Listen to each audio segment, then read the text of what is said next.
Yeah, I was excited about our guys getting a fast start today. I think that was the goal, every game, but to start early and start fast, I thought we had good energy on offense. I thought they had a good plan in terms of how to execute. Every time we play them, it's really physical. It was physical again. It's always going to be physical. I thought some players had some good individual performances. We still have a long way to go to improve to get where we want to go. We are not as efficient and together as we need to be, but we are physical and we are resilient, and we do have guys that believe in physicality, which is going to keep you in every game if you got guys that play physical. So we'll learn some lessons from this one, and then we'll go on the road in our conference to a really hard place to play. Coach, what have you learned about your secondary through 5 games?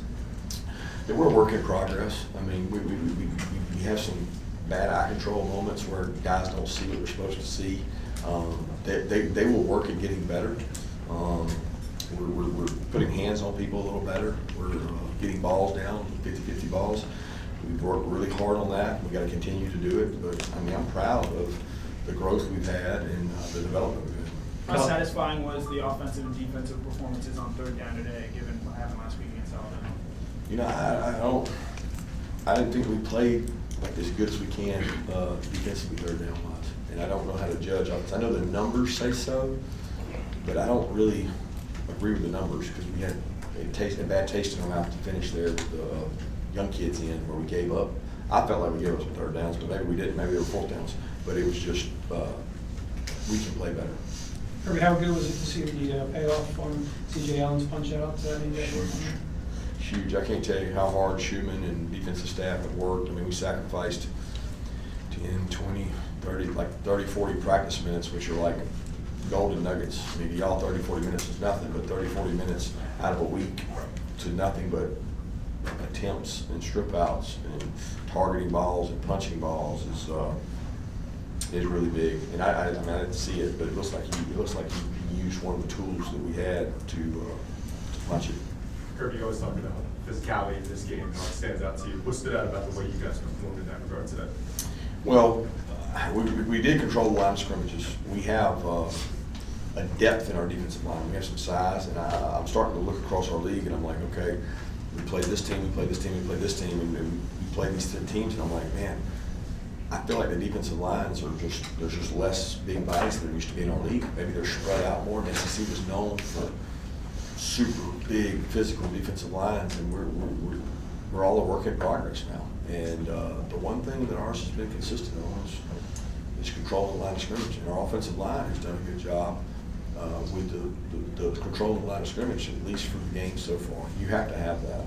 Speaking of offensive line, Monroe came out after that first drive. What's the status with him and Micah? Don't know how bad or severe it was. It was an ankle. He retaped, tried to go, tried to put pressure on it, couldn't. Both practiced all week at right and had to go at left. Didn't take many reps there. Micah's dealing with a hamstring pull from the week before. He was able to go without, he didn't get any reps in practice, and then his shoulder slipped out, which he's dealing with, and he came back. But I mean, they're a mass unit. It's tough sledding. It's the dangest thing I've ever seen with the offensive line in terms of never played with 2 freshmen, never played with 5 guys, and having to roll guys. It's been really tough. What kind of message does that send to the rest of the offense when Micah, continues to go out there when he's not 100%? I saw you wrap your arm around him after one of those first half scores. Just talk a little bit about how he's just gotten it out there. Yeah, I mean, he's probably not the only guy. Jordan Hall's that way. We have a tough culture here. We have a physical culture here, and they believe in pushing through if they can. And I'm proud of them for that. There's value for them in terms of the culture they develop for our team, but there's value for them in terms of what they want to do at the next level, because those guys play hurt every week, and that's the first question they ask is, these guys, Tate Ratledge, Dylan Fairchild, they all played hurt last year. So if that's your culture, then they want guys that are going to go out there and play with bumps and bruises, and our guys have really pushed through that. Do you have the injury update on Jordan Hall? Yeah, he's just dinged up. I mean, I don't know specifically what it is. He's had patella. He's had some knee issues, and he gets dinged up a lot and comes back. In terms of Gunner's progression, what's impressed you the most so far this season? Well, I would say he had the most growth today in terms of downfield throws, layered throws, stepping up in the pocket. Still has some more to do. He only got his first pick. I mean, it's like it's going to happen. You know, it's like it didn't faze him. He knows he wish he had that one back, but you know, you can't throw a pick unless you take some risk. You can't make plays unless you take some risk. And he's growing out of the risk aversion and moving towards, can I make calculated decisions that are the right ones and use the skill set of the players we have.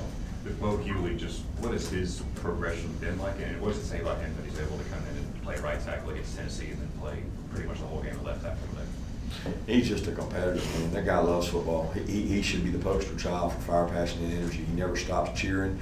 He's in the halftime geeking people up. Like he loves football. He plays hard. He loves Georgia. I mean, he struggles to keep his weight up sometimes, but you love the way the guy plays, and I appreciate his competitive toughness. You mentioned off the top the emphasis on starting fast. What does that look like at practices? I guess you try to get that into them versus maybe, especially with the challenge of being an early kickoff. Yeah, there's nothing we did at practice to start faster. If we did, we do it every game. You know, I mean, we can't control that. So, I mean, we talked about it. We wanted to start fast. We wanted to bring our own juice. And, you know, we say FBA doesn't come in a pill. FBE doesn't come by way of an audience. FBE doesn't come by, it's a decision you make. And our guys made a decision today to have it. 2 scores for Dylan, and he also had a big catch. Just how big was he today and what he means to this offense? Yeah, I'm so excited for him. Probably most proud of the catch he had over on our sideline. The 2 other plays were almost walk-ins. They were well blocked. It probably wasn't about what he did. It was more about what the other 10 people did.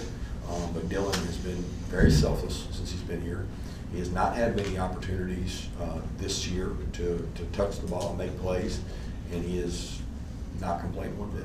What was the interview? He continues to work, and I appreciate who Dylan Bell is, and I really appreciate all those wideouts because it's a good group that has stayed the course, and they understand who they are. You mentioned he's been selfless. What are some of the ways he's done that? He blocks. He doesn't complain when he doesn't get the ball. I mean, we've had that play in for him for several weeks, and it hadn't hit. And I mean, we had a couple plays we get him the ball, and it's not there. He just gets bottled up, and it's like, you know, those plays work in practice. It's not like we pick them and say, "Oh, this play's really bad in practice. Let's run it in the game." We run that play in practice. It works, and it doesn't in the game. It's disheartening, and sometimes that's just football. Kirby, going back to that first interception from Gunner, sometimes there's a mental hurdle with things like that. How did you feel he responded after that? I think he was great. I don't remember the drive after it. I remember talking to him and told him that it's okay, that that's going to happen, and he's just got to keep getting better. I don't remember the next drive. Elias Williams has 3 catches today, I think, and just what's been his progression the last couple of weeks since the game 1? Yeah, Elias is a worker. Like he actually spends, I don't know, 50-60% of his time on the scout team. So he's blocking Q, Gabe, Christian, and like he's over there like working. Kentucky runs a lot of the same plays we do, so we just said, hey, you can get these same plays with us, he'll get better. And he's becoming a really physical presence, blocker, and he's obviously a big target. I mean, some of those were just lucky they went his way because it was a bootleg. He was like the 3rd option. It went to him. That could have been luck or Oscar, but it just so happened it was him. So it's not about something he's doing. He's just getting better. He's working hard, and he really grinds in practice. I mean, the guy takes 40-50 reps in practice. Coming off the loss, what impressed you the most about the response from this team, especially with it being as young as it is? I wasn't shocked at all by the response to the team. I mean, I expected it. To be honest with you, I was proud of the way they played in the Alabama game. And I told them we got a good football team. It didn't always go our way. We did a lot of good things in that game, and if we continue to get better, then we'll be where we need to be. If we don't get better, then we won't. There's only so many teams that are going to keep getting better. On that note, with the way last week ended for Cash, they didn't find the end zone today. How do you feel about? How happy are you to get a little redemption there? Yeah, it's not redemption for me. I don't like Cash is one of our better players. So Cash Charts had the most broken tackles in our camp. We have good defensive football players, and if he has the second most broken tackles, Chauncey was 1, he was 2 in the back room. He was 3 total because Zach Branch was ahead of him. So when you get Cash the ball in space, he can break tackles. I go off who breaks tackles, and he broke tackles today. He made plays, and he's got burst. He went down and made a tackle on kickoff inside the 20. And, hey, football players are going to be football players. He's a football player. You talked about Gunner's progression passing down the field. Do you think that's a result of how teams defend you guys throughout the season, or more so reps in practice and getting those reps in the game? I don't know. I felt like early in the year they played some really soft stuff and tried to bend but don't break. Tennessee not so much. Alabama not so much. They played more SEC type, closer coverage, and we probably missed some opportunities in that game. And today I have to watch the tape, but I feel like he's getting better. How valuable was that fourth quarter as far as being able to rotate guys, more guys in on defense, and to give them those snaps out there? It's great for those kids because what it is a learning process. They all tell me they're ready to play. Why aren't they playing? Why aren't they playing? Well, go break down the tape and watch. You have an opportunity to make a play. Did you make the play? You were in man-to-man. Did you make the play? You were in zone. Did you make the play? You had an open field tackle. Did you make the play? So that great thing is that's a learning experience that they can go back to work on and they continue to get better. On Puglisi, he comes in, looked pretty sharp. It been on his second drive, he threw a pick. What went down on that? It looked like maybe a little bit of a mix-up there. No mix-up. Aaron throw, I guess. I mean, it was not a mix-up. We ran the route we called, and he threw the ball to the other team. That's an interception. When Gunner uses his legs, do you want him avoiding more contact? He seems like He's beat up. He's beat up, and it's not it's not the design runs getting him. He did a great job. He slid. He made a play today, converted a first down. It's some of it's shots he's taken through the year. It's protection. It's him putting his shoulder down and running hard. But he had some really big conversions that his legs allowed us to have, which those are really frustrating for defenses. But he's got to take care of his body, and you got to help him take care of it himself. How did you feel about your pass rush today and how you guys are kind of progressing in that area? Look, I'm excited. Put what you want. I get to watch our guys every day in practice. I watched our team have 60, 70 something third downs in 4 games before today, and I have a lot of confidence in our defensive unit, team, pass rush, coverage, third down plan. I feel good about it. I don't feel good about the stats, but again, you can't look at stats are misleading, guys. There's just not many opportunities we get. If the ball comes out before you get there, then it wasn't probably even good to rush. We should have dropped 11.